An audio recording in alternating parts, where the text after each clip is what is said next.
from talking to is all of your sources and all your people, which is the one team that you're hearing folks saying look out for that nobody's talking about?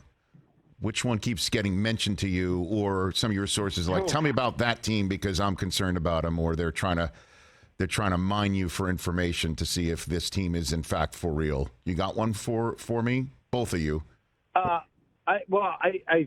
lot of folks are telling me and saying you guys are not showing enough respect to the Green Bay Packers, right? Because we have our doubts as to whether you can move on from a Hall of Fame caliber quarterback. So that is one team that I have been told, expect them to be competitive. This notion that they're just going to fall off a cliff, especially with Matt LaFleur, who's an excellent head coach. That's the one that I've been coached up to keep talking about and say, hey, you'll look smart once the quarterback plays well. Over in the AFC, now this team is being talked about, but so many people are impressed with Mike McDaniel and what the Dolphins are doing and the talent that they have on the roster that, and I know we're focused on the Jets so much and certainly the Buffalo Bills. So I guess you could say we're not talking enough about the Dolphins, but they get enough run as well. So if you're talking about different calibers or different levels, like I don't know that we're looking at Green Bay as a Super Bowl candidate, but that's the team that maybe could thrust into playoff contention.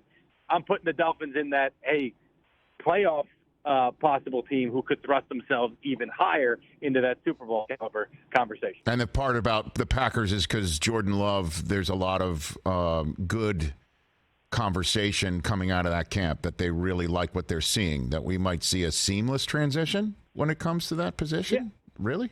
Yeah, I think a lot of I know a lot of people are impressed with what they saw from him last year. He was a different quarterback when he came into that Philadelphia game, the way that he was kind of able to see things and process things a lot quicker than we had seen in the past. And look, I honestly, the external conversation on Love to me has been more impressive from those who are impressed with how far he's come to Green Bay when they've kind of tamped it down. And when I talked to people there, they said, we didn't know for sure we had a Hall of Fame caliber quarterback in Aaron Rodgers when we moved on from Brett Favre. We felt pretty good about it.